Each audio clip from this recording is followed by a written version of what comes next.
play you put in when you're not trying to do the super safe thing like Boomy Sandstorm or like Cody Travis Phase on or like, you know what I mean? Like it's like okay, you put that there to kind of hope everyone else picks the safe route and you like dip your toes in the water a little bit, but not too much. It's like a 55-45 type deal. So we'll see. Granted, I mean the double cores are back, and those double cores were something else, man. I'm curious to see how Fiend and Balthazar are going to try to deal with it because Wesley and Legit did not have an answer. Yeah, they got 3-0'd, and that was rough to see because like going back to low tier, Wesley and Legit came out on top. Then you go into Summer Championships, and Wesley came out on top, but was with Power Ranger. And Legit did well for himself as well. He was in 3rd place with DB. Then you go forward to Steel Series, Fiend and Balthazar on top, Wesley and Legit in 2nd, but they still took a set off of Fiend and Balthazar. So it's been going back and forth between Wesley and Legit and Fiend and Balthazar for a while now. I almost wish we were seeing them in the winners finals, or at least that's what I would have thought going into this tournament. But the fact that we've seen these double cores coming out from Power Ranger and Lopes, I'm very curious what they have in store, because we have 4 Gauntlet characters on the screen. That's rare. In 2020, that's rare. Yeah. That's actually like that's a great thing to bring up there because it's like, okay, normally we hear people talk about, oh man, gauntlets aren't like the super most used weapon in 2v2s, and you would see people just kind of make it work, or it would always be paired with one of the more meta weapons. And I guess, you know, that's still the case here with kind of Val being a little bit of the odd one out, but still not really, because Val has been so good in teams for so long. Like her signature kit is just so good that you just can't ignore her. But with especially Rayman and Core, you do not see these guys every day. And there we go. First blood is drawn from Lopes onto Fiend. And we can see Power Ranger and Lopes trying to get some ping pong going right there in the middle of the stage with those side lights. Unfortunately, one of them doesn't hit. But so far, I'm thinking maybe Fiend and Balthazar don't have the answer to double core either. Maybe Power Ranger and Lopes was the pick that neither of us anticipated. Most of the work so far has been done with double hammers. So all 4 of these characters on screen, like, yeah, they do have gauntlets, but they are also meta in at least one way or another. Of course, we've seen a lot of Val this weekend. I'm looking at Phazon, I'm looking at Santi and Simba. Of course, you have a good signature kit, you have a sword in there as well. Then you look at Rayman, arguably the least meta, but still has the axe in hand, has a decent enough signature kit as well. And then on the core, you have a good signature kit, and you have a hammer there as well, and some decent stats. So even though they're off meta picks, they're still at least meta in one way or another. And we're still even so far. Like, Fiend is just lagging a little bit behind. Oh my gosh. As he gets chased into the sky by both members. He's running away from a hammer, and all of a sudden Power Ranger's there with 2 rock fists coming after him. Yeah, that was terrifying. And that gravity cancel side sig from Power Ranger was actually, man, Core's gauntlet side sig, dude. I feel like I've played Brawlhalla for so long, and I feel like I always underestimate the range of it. It always looks like it's not going to hit you, and then it's like that little sticky hand you play with when you're on the bus in the 4th grade. It just goes so much further than you think it does, and it just scoops you in. It KOs in orange, and at least with this, it doesn't get immediately covered in pocket lint and hair straight away. It's a nice clean grab. And it's also like it's the equalizer, right? Because Rayman doesn't have any arms and legs, but neither does Core. So if we're counting limbs, the red team actually has the most. I didn't even think about that. This is a almost limbless game. Val is the only one with elbows, forearms, biceps going into this. Everyone else is just hands. Yeah, and they're throwing them. They're throwing them for sure. Ooh, nice down air there from Lopes. Going to throw him off the top, this time with a hammer, not just his raw hand. Balthazar is very healthy coming into this, fresh on the final stock. Everybody else in orange. We see a couple heavy weapons coming out on this. Lopes with a hammer, Balthazar with an axe in his hands. Man, Power Ranger was looking for the KO on Fiend, but now rotating over, attempting to go after Balthazar. Neutral Stick's going to split the blue team. Neutral Light, that's going to turn Lopes red. The recovery, Balthazar going back and forth. They can't get Fiend, dude. He's just running. He's just running, and then he gets free punishes when people try to hit him like that. They were trying so hard to close the door on Fiend so they could collapse the 2v1 onto Balthazar, and they just were not able to find it right there. We did see Fiend finally go down, but in a position where Balthazar was so easily ready and waiting to get the punish to secure the final KO. But double core is looking, that's a real threat right there. That's I fear for my life looking at that team. It's two rock characters, and Fiend and Balthazar are like two pieces of dynamite. I was gonna say they're like water eroding away, but they're not eroding away. Like, they straight up just won that game, especially Fiend. Put out 700 plus damage, picked up 4 KOs that game, doing the lion's share of the work, and he's ready to go into the next one. You're seeing Power Ranger and Lopes really thinking about their stage ban and coming out, and the red team was very quick on the pick. Yeah, and I'm wondering, because I mean, Mammoth definitely is a perfectly fine stage, especially a lot, you know, Team Blue, they have that hammer, so they can go for a lot of cheeky offstage gimp-itude there if they want to go for that. But in the same vein, you kind of have a decently sized wall on Mammoth, right? It's definitely one of the fairest walls, one of the bigger walls to play with. So if you're getting gimped by gauntlets or a hammer, you have a lot of leeway in terms of when you have to go back for the touch there. So I think this actually works quite well in the favor of the red team, to be honest. Neutral Light coming out from Fiend. Oh, Lopes picks both of them up. Gets some good damage out on both members of the red team. Both gauntlets coming out for both cores. Side stick from the middle of the stage gets the KO. It has so much force on it. It's insane. Balthazar trying to reach up, use the little fairy wisp things to get back up, and the combo already comes out from the blue team. It's like they've already put 100 damage onto him. Oh my gosh. Yo, Fiend's getting bullied. All of these Fiend nares, is I'm getting about to be bullied. Oh, okay, maybe not anymore. Fiend able to get back to the stage. Nice toss up from Lopes there on a Power Ranger to kind of send him up. You got one up, one down. Kind of clears the way for at least one of the two to make it back to the stage. But Power Ranger does end up getting KO'd there. And Lopes is just throwing out neutral airs. Like, he just threw out four in a row now. And finally a Sayer. And the moment he Sayers, he gets hit. So maybe he just has to throw out neutral airs only. Maybe that's the strat. Ooh, the GCD light came out and it was an exhausted recovery from Fiend, so he couldn't pick up the KO there. Lopes is still living. You know he's hungry for it so bad. Still gets the KO on the Balthazar, who's on his final stock. Lopes still on his first. Neutral Light coming outside Sig, but Power goes high. Power Ranger gets the KO there. Balthazar and Fiend on final stocks. 5 stocks to 2. This is getting the job done right here. Lopes finally loses his first stock. Fiend and Balthazar already on their final stocks here. This game too is not going the way they wanted at all. Balthazar using that D-Light as an anti-air from that axe. Very strong tool right there. But Team Blue is just, it looks like, because you said how much damage did Fiend do that last game? Like 729 or something like that? If you're able to shut out Fiend, you're gone.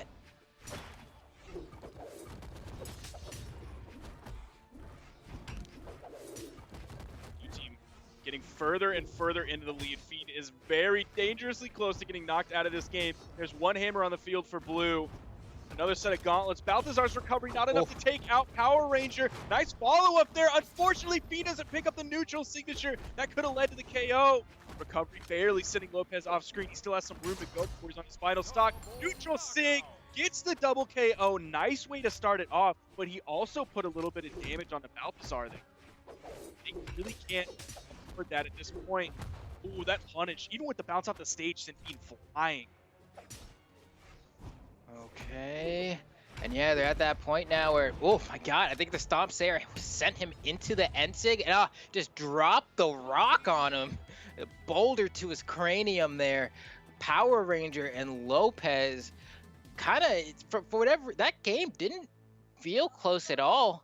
I mean, they did get brought down to their final stocks at the end there, but they had a hefty lead for the vast majority of that game. But when you look at the damage, it's actually fairly evenly spread across all 4 of them. I guess that just means Team Blue, Team Double Core was just more efficient.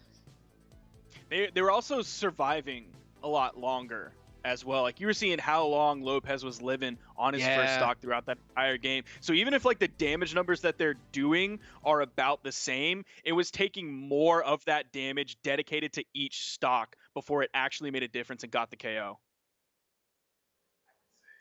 So I'm hoping here we're gonna see where this game 3 goes. I'm trying to see who's gonna swing kind of the tide of battle.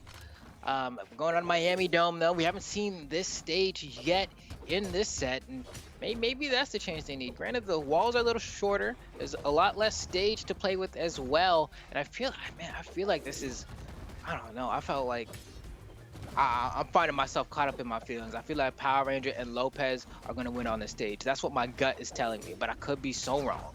So let's find out. But I just feel like these small walls and the ability to get KO'd early are in the favor of the blue team. You get hit by like a core side sig, you could get sent launched, dude. But in the same vein, you get hit by a Rayman end sig, and he'll just carry you to the kill box. So it really does work for both teams, I suppose.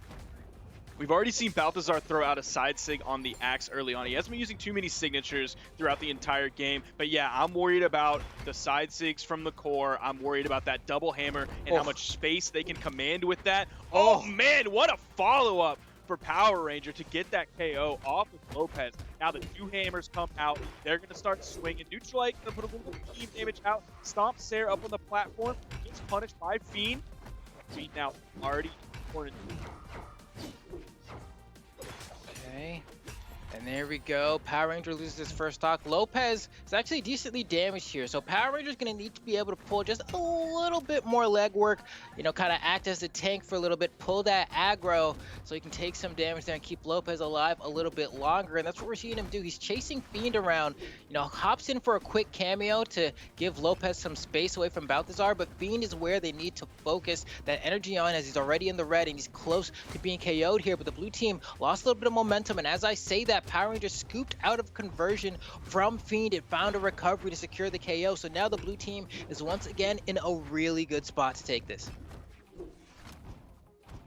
Lopes playing off stage, gets hit by the weapon toss. That actually sent him really far. It's going to split him up from Power Ranger, so he can immediately rotate over for any counter punish opportunity. The recovery, taking out Lopes off the top, and now we're basically dead even. Now Balthazar is a little bit more damaged than Power Ranger, so that recovery is not going to KO just yet. Even above that soft platform on the right side, the sidelight, Power Ranger sticking close to the ground, using those basically surface level nairs, the gravity cancel downlights right off the ground. He was searching for it. He was tunnel vision on the downlights. Couldn't find any of them. And Fiend punishes with the recovery, gets the KO off the top. All of a sudden, red team now in the lead because of their inability to finish off Balthazar. He's been diving and dodging around everything. Sideair's finally going to KO him. Both blue team members going in deep on that one.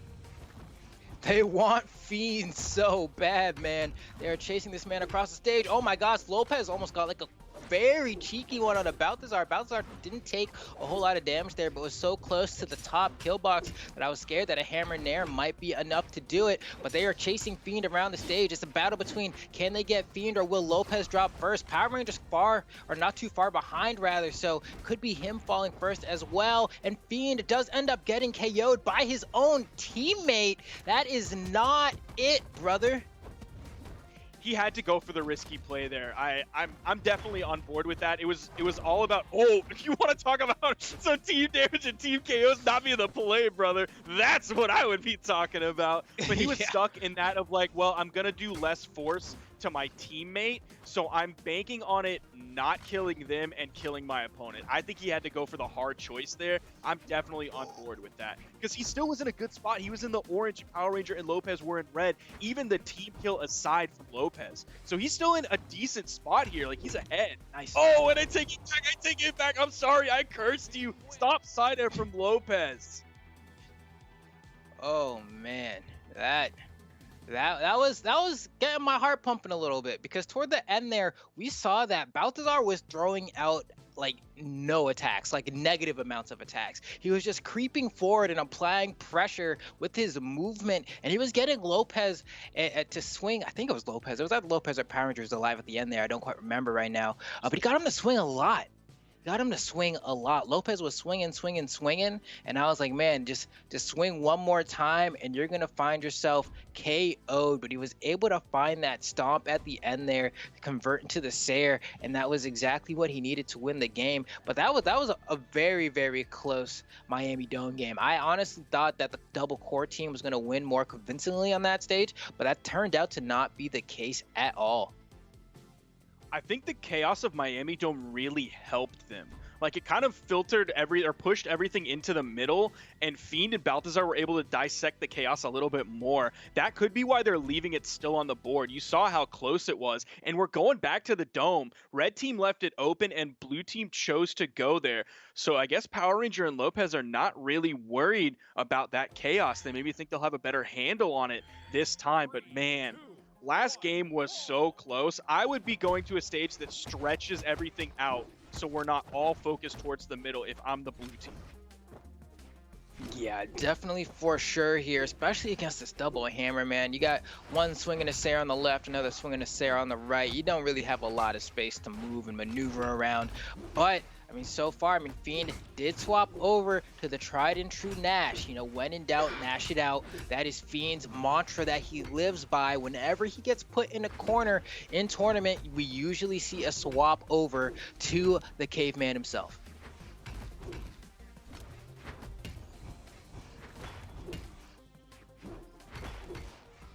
Oh gosh, that was painful. There we go. Fiend was just kind of standing there for a second. After that weapon toss went right through the middle. Ooh, he gets the KO on that, even though he got hit by Power Ranger. Balthazar's going to completely, oh, what happened? Power Ranger's just going to fall there, maybe going for the big play. Didn't quite keep track of his jumps in the air. Yeah, it didn't look like he could make it back, but I'm not sure why. I don't know if he just didn't manage the resources right. You can see Power Ranger goes off stage for the ground pound, really wants that quick, easy KO to equalize things here, but is unable to find it. We even have the rollout coming out from Lopes there. That wasn't going to connect either. Usually you throw that out as like a cheeky option to catch your opponent off guard, but there we go. Both members of Team Blue are able to secure the first KOs on Team Red, and now we have an even stock count, and they've only taken about half their stocks in damage. That's like probably the most you're willingly able to take before taking the first stock of your opponent. You know, like, you're like, okay, like, I took some damage, but it's not so much that I'm going to be KO'd anytime relatively soon, but it's snowballing a little bit more from here. Power Ranger's almost KO'd now. He's in the red. Lopes, hold on. If you can get this Gimp here. Oh, needed to go for the recovery. Still has a chance. Oh, that weapon throw and the ground pound. Lopes is able to find the Gimp on the side onto Fiend, and that is monumental because that just completely changes the tide of battle there. Now the red team's behind when they were in such a good spot. Things have been equalized, but Fiend's already yellow on his last stock. Things are once again looking up for Team Blue. I'm very surprised how even this is between these teams. Now I see why Power Ranger and Lopes were not too worried about going to Miami Dome. They take out Fiend. It's now Balthazar in the 1v2. Lopes still on his second stock. He might take the lead here. Oh, they're going back and forth, taking turns, throwing Balthazar to their teammate. And I think Power Ranger's going to kind of chill on stage for a little bit because he only has one stock. If Lopes wants to play off stage, that's gravy. You got another one to play with. But me, man, I'm trying to get this W right here. They're ready to take this set, get the victory, and go 3-1 over Fiend and Balthazar. Definitely my favorite pick for this tournament. Side air coming out. Lopes with the soft weapon toss up, goes real deep. He didn't touch! He threw away that stock, trusts his teammate, and he's there. That trust was well placed in Power Ranger, and that's going to be 529 damage, 422 damage. Kind of low numbers, but that's really all it took for them to come out on top there. On the other side, Balthazar with 500 compared to Fiend's 363. The Nash pick might not have been the play there against Lopes and Power Ranger. Yeah, that was, I mean, even taking a look at some of the replays here, that last game really was clutch. I want to say by that Gimp we saw on the left side onto Fiend there. The red team was looking good. They were looking good for a while, and then Lopes was able to find that hammer recovery to the ground pound that we just saw the replay of right there, and that changed everything. And then Power Ranger was able to get that recovery onto Balthazar and the side sig on a Fiend. Fiend didn't even take like a whole lot of damage. Like I think he might have been light orange, but from that corner of Miami Dome, like that side sig is sending you packing, man. You're not coming back from that. I think you're exactly right. Those two major plays were the difference maker. The ground pound took him out in orange, and then the side singer either took him out in orange or the beginning stage. Like I'm talking right at 150, taking him out in red over on that right side of the stage.